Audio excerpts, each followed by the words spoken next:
Fourscore and a couple of years ago, Apple launched the iPhone 4, and it looked just like this. Well, they launched the iPhone 4S about a year and a half later, and guess what? It looked exactly the same, with the exception of some minor design changes. I'm Aaron from PhoneDog.com, and this has got to change. We need a new Apple iPhone design, and that's what we're talking about in this episode of iPhone 5 Roundup.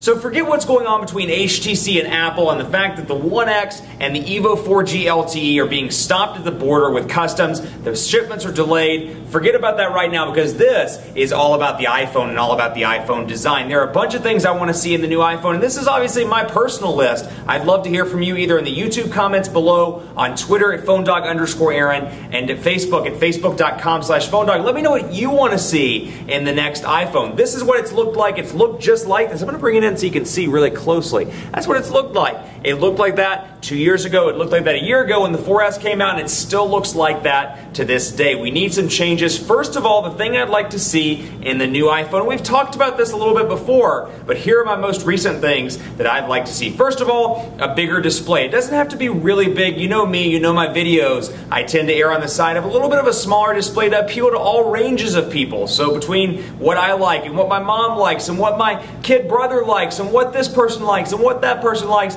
I think 4 inches is a great sweet spot for a lot of people. It's not the 5.3-inch display on the Samsung Galaxy Note. It's not the 4.7-inch display on the HTC One X, but 4 inches, a little bit bigger, get rid of some of that space around the edges, make it look really clean, and I think 4 inches could be perfect for a lot of people. Another thing we need, 4G LTE connectivity and a battery to support it. So I guess that's 2 and 3, but we need a battery that's a little bit bigger, maybe 2,000 milliamp hours or 1850 at the very least, and 4G LTE connectivity. 4, we need a new design, and when I say new design, it can look kind of similar to this. I love the industrial design of the iPhone, and a lot of people do as well. Some people love it, some people hate it, but you could go with a little bit of a bigger design and make it a little bit thinner. Now that's going to be hard with a bigger battery because we're packing all this stuff into the new one. A bigger battery, 4G LTE connectivity, a bigger display, and then you have to turn around and say smaller?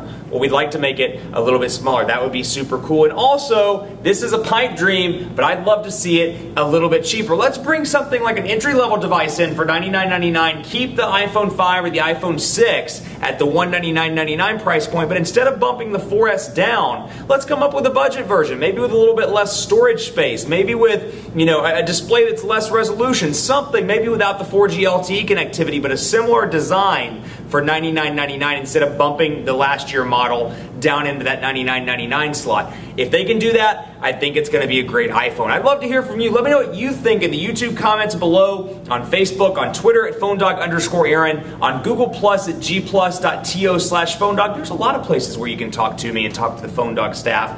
Hit them up, let me know what you think and what you want to see in the newest iPhone. It's time for a change, Apple. Hope you're listening. But until you do, until you make that change, we're going to keep making videos like this where we talk about the features. I'm Aaron from PhoneDog.com. Until next time, I'll see you soon.